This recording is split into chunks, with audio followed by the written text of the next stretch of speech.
All right, guys, the sun is out today. It hasn't been out in probably over a week, so it's very easy to get cabin fever. It's been a very cloudy and gray winter so far, or end of winter so far. So anyway, we got a project coming. I'm going to take you guys up to the field and fill you guys in on what's going to be brewing this spring.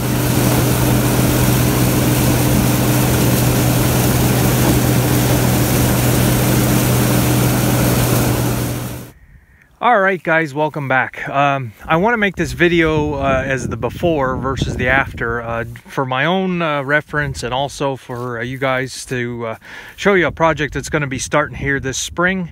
We're going to be putting a waterway in here, and I'm going to give you the background as to how this project got started and also how we're going to finish it, as well as why it's going here in the first place. So this ugly spot here, let me walk right in the center and I'll show you right exactly what we're dealing with here. All right, so here you have a cornfield, and on the other side you have a cornfield, and in the center is this weed patch. I did try to get up here to rotocut this weed patch in the summertime, and I did not have any success or luck because this was wet all year. With the rain we had, it's how it was. But this waterway here was a lot narrower at one time. Years ago, with all the tillage practices, this was plowed basically just to have a little center trench in between here, and it just washed so much topsoil off of this farm through this waterway here. You'll take notice how high some of the fields are up there, and it's so sunny out I can't even see what's on the screen, so I'm trusting my camera here. But you'll see most of the farm, not all of it, but a good majority of all the acreage here drains through this one waterway here. All right, so how do we get started on this? How did I get started on doing this waterway project? I'm going to admit that it wasn't me that started this waterway. The guy that was here before me noticed it was an issue.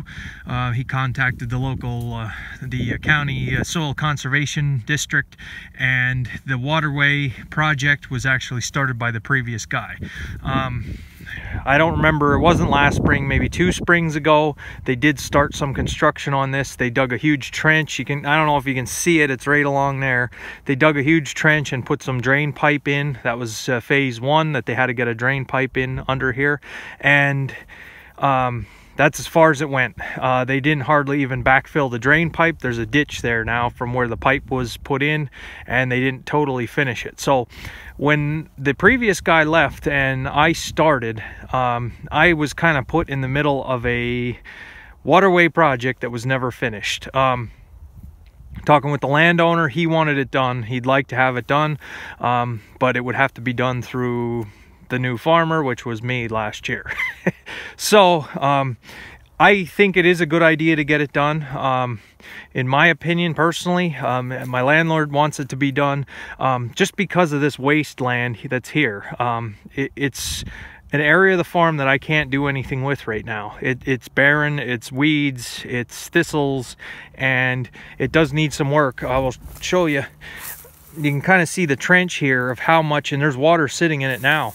But if we walk over here, I can show you how much this has dropped. This is like a creek going down through the woods here. I don't know how well you can see, but it's like a creek, and this is pretty deep here. I want to say 3-4 feet down. That this is just a trench for water to run in, and I see it has run in here just from this winter thaw that we've had here. So I couldn't rotocut it, it's too wet. Couldn't get into it. I basically just ignored it all year. This is very poor ground down here on the bottom here. It's highly eroded from the tillage, and all the water, everything is draining into this trench here, and the soil, it took a lot of topsoil with it. And you'll see even spraying here, the corn was terrible along here, just because of all the grasses and everything that were coming up. And I couldn't do anything about it. I couldn't get in to do anything. I probably could have hung the sprayer boom out over when I was spraying the corn if I wanted to, but I didn't want to kill the grass, because killing the grass or weeds, then you're just going to have more loose dirt and more soil that's going to wash away and be gone forever. So it's like I say, it's a project that I kind of was put into here when I took over farming this place. I didn't start it, I didn't draw up the plans, but reviewing some of the plans and looking this over, this project seems to be a no-brainer for me, because it's not like crepe ground that you are only allowed to rotocut it once a year and that's it. You can't do anything other than rotocut it down. This waterway, basically what they're going to do is they're going to have some more drain pipe in, I'm thinking. They're going to make like a belly in here, slope it real nice. They're going to put mats down and plant nice grass seed in here. I'm hoping that's going to be able to take care of our weed issue. I'm hoping that it's going to take care of the water issue. I really do. I hope that this will dry out and I can make the hay in here, I was told. So when we go to plant the grass and seed the grass, I want to make sure I get some nice hay in here. Probably now this year, 2018, it is not going to be very good hay. It's not going to be very thick. I have to check and see what I can do as far as fertilizing. If I'm allowed to, I can go put some liquid nitrogen on, some potash, that kind of stuff. But I want to make sure I'm following all the rules and regulations. I have to watch when I spray the fields on either side to make sure we don't have any overspray. I don't want to ruin the waterway once it's in. But I think it's a necessity. Definitely has to be done. So that's where we're at with that. All right, so you can see I've come up about just over halfway in this waterway. It is a very long a stretch. I don't know, I have to look to see what the actual length is. But I figured I'd just show you this trench here where the pipe was buried.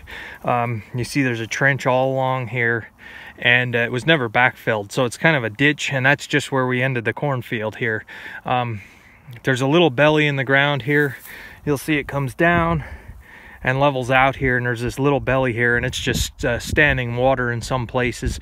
That's going to be another advantage of this waterway, making it a continual slope all the way down, and a wider channel.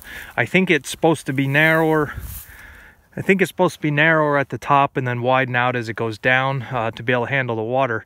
But you'll notice that tree line that's right in the middle of the cornfield right there. That tree line, I'm thinking some of it's going to be coming out of there because this water line's actually going to be headed up through there and come down through. It is kind of like a berm. That's kind of what takes the water from up top, hits that berm, and then sends it out around this way, just to kind of slow it down.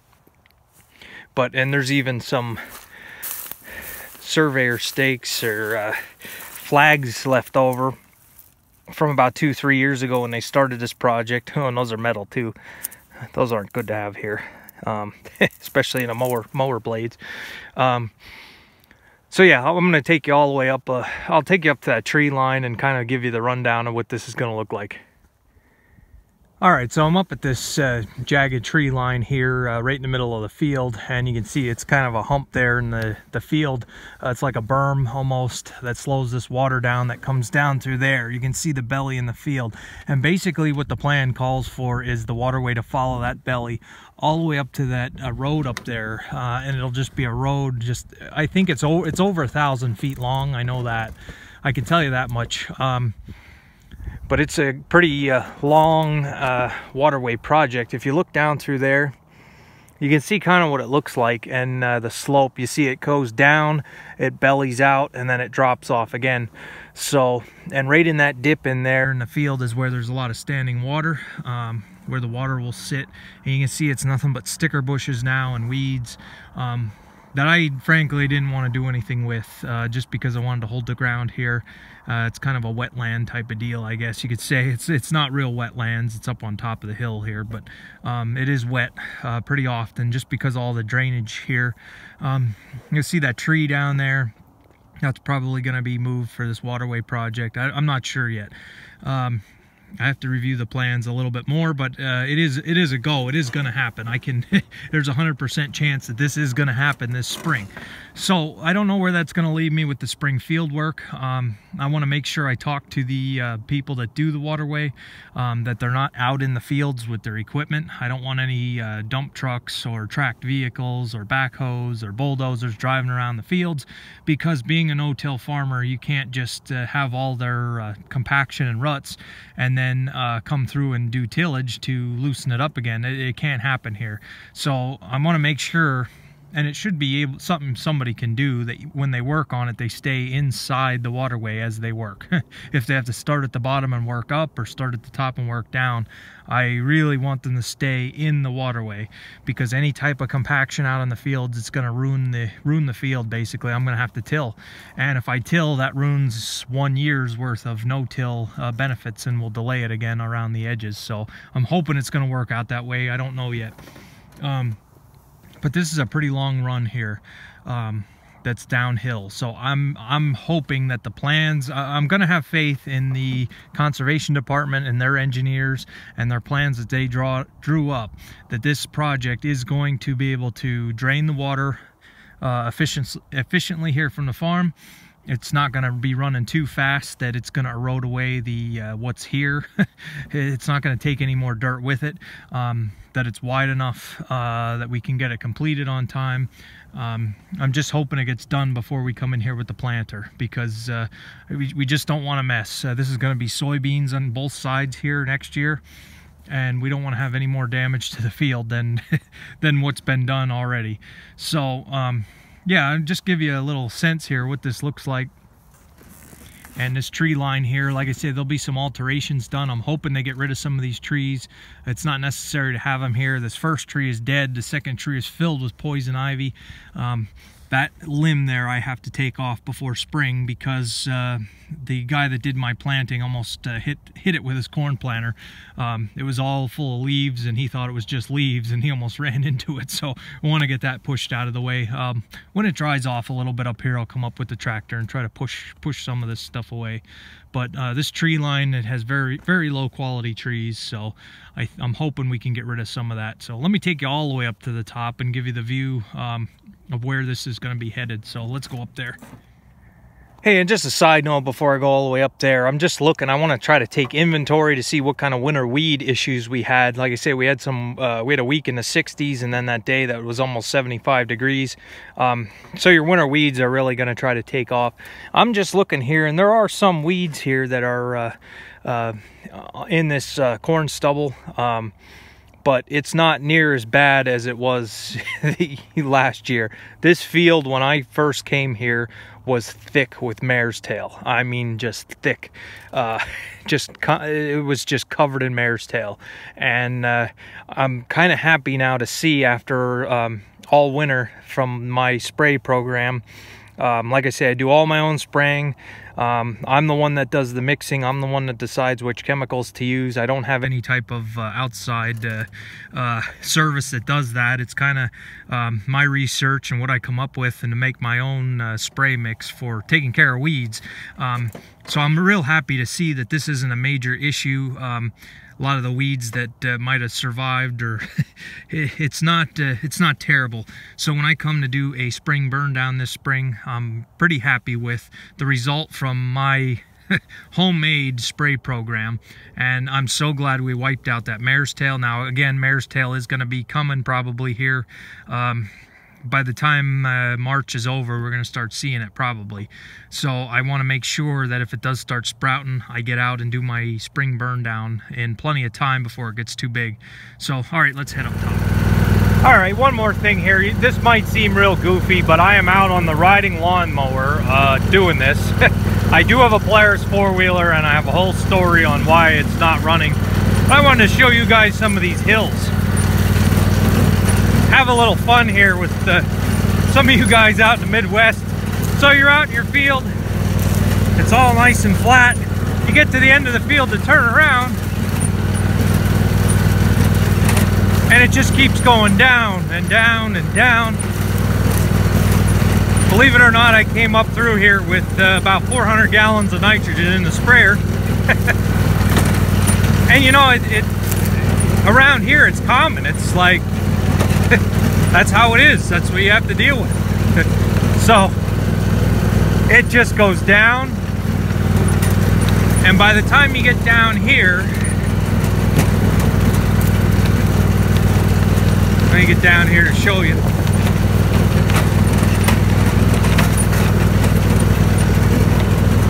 This is about the bottom here, and usually I like to start going this way, so I know I don't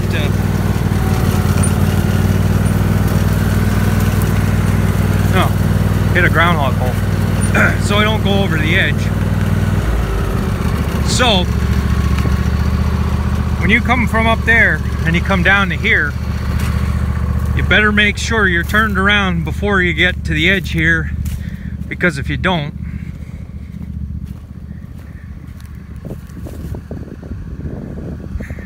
that goes down probably, I don't know, 100 feet or more into a creek.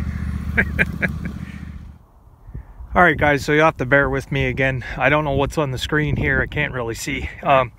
But I'm at the top of where this waterway is going to end, and it's pretty darn far away from where the outlet is going to be down there. Basically, this end of this hayfield here is a ditch kind of naturally, and the waterway is going to start up here and continue all the way down to where I started this video, down in the woods there. You'll notice that tree off in the distance that I was talking about, that tree line with the jagged trees in it. It's just going to be one continuous waterway to drain all the acreage that's here. And I'm hoping it's going to work out, but like I say, all I can do is have faith in the engineers and the experts. But you'll see here how wide it is, the ditch. I don't know how many feet it's going to be, but basically I'll be able to come at the end of this hayfield here, make a turn down with the hay bind and mow right to the end. Hopefully, that's the theory. If it's not wet and it turns out to be half decent grass, we'll have to see. I don't know how it's going to turn out, but I just want to show you here what's going to be coming this spring.